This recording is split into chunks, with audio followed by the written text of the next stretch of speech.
How often do you donate to charity or volunteer your time?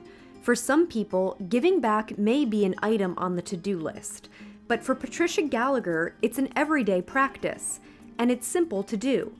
Patricia, who's from just outside of Philadelphia, has been running the Happy Flower Day project since 2013. I was living with my mom, and she was about 88, and we were trying to think of fun things to do every day, but it seemed like we were just visiting her friends in nursing homes.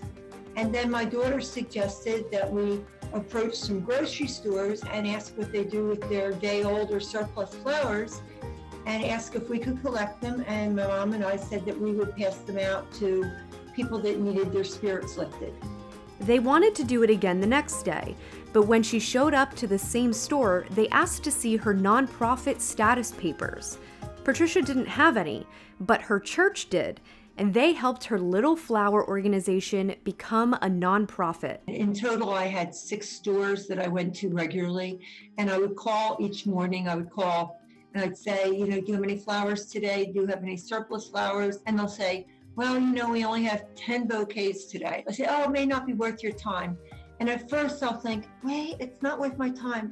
But to those 10 people that will get those flowers today, it's worth my time. Patricia continued on with her mom and some volunteers.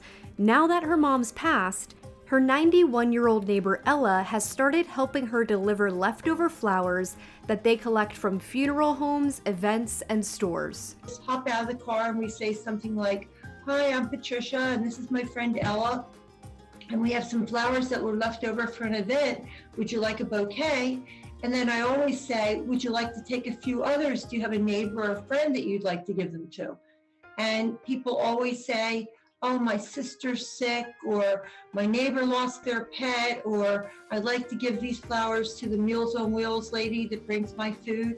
So people always take more than one, and they always pass it along to somebody else. Patricia doesn't just hand out flowers.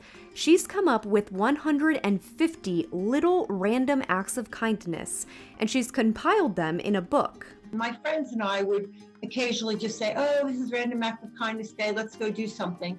And it may be something as simple as going to a laundromat and leaving a dollar store container of laundry detergent and a Ziploc bag filled with quarters, or leave 3 extra quarters in the coin return of a soda machine, something like that.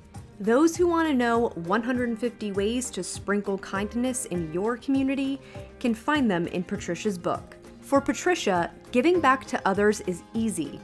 In fact, it's her passion. I think because I'm 70 and I'm an empty nester, my 4 children are grown, I don't want them to worry about me like, oh, poor mom, what is she doing? She's all by herself, And I think I was just raised by parents that did lots of kind things. Do all the good you can, in all the ways you can, whenever you can, while you can, for whomever you can. If you do everything you can to help other people, you're really helping yourself.